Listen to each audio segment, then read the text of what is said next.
dear brothers, I have come before all of you today with a heavy heart. All of you know how hard we have tried, but it is a matter of sadness that the streets of Dhaka, Chattogram, Khulna, Rampur and Rajshahi are today being spattered with the blood of my brothers. And the cry we hear from the Bengali people is a cry for freedom, a cry for survival, a cry for rights. You are the ones who brought about an Amul victory so you could see a constitutional government restored. The hope was that the elected representatives of the people sitting in the National Assembly would formulate a constitution that would assure the people of the economic, political and cultural emancipation. But now, with great sadness in my heart, I look back on the past 23 years of our history and see nothing but a story of the shedding of the blood of the Bengali people. Ours has been a story of continual lamentation, repeated bloodshed and innocent tears. We gave blood in 1952. We owned a mandate in 1954, but we are still not allowed to take up the reins of this country. In 1958, I accompanied Marshal law on our people and enslaved us for the next 10 years. In 1966, during the 6-month movement of the vessel, many were young men and women whose lives were sealed by the government bullets. After the downfall of Ayub, Mr. Yahya Khan took over with the promise that he would restore constitutional rule, that he would restore democracy and return power to the people who agreed. But you all know of the events that took place after us. Are we the ones to blame? As you know, I have been in contact with President Yahya Khan. As leader of the majority party in the National Assembly, I asked him to set February 15 as the day for its opening session. But he did not accede to the request I made as the majority party in the National Assembly.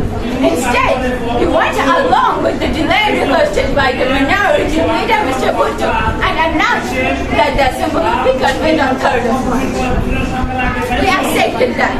Agreed to join the deliberations. I even went to the extent of saying that we, despite our majority, would still listen to any sound ideas from the minority, even if it were a lone voice.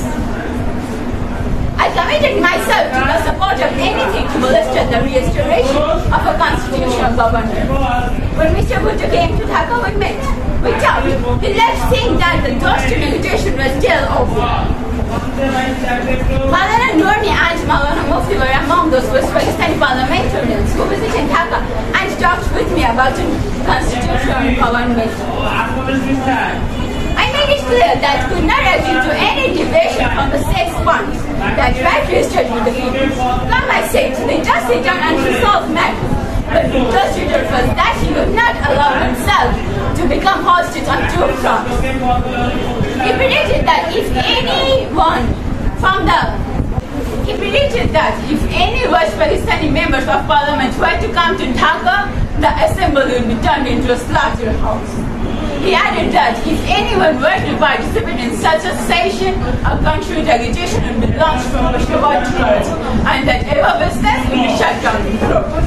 He turned his guns on my helpless people, or people with no arms to defend themselves. These were the same arms that has been purchased with our own money to protect us from the external enemy.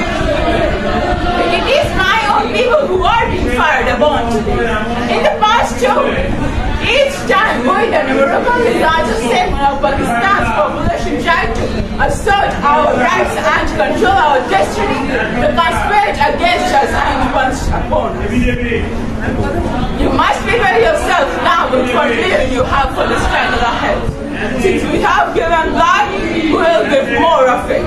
But inshallah, we will free the people of this land. The struggle this time is for emancipation.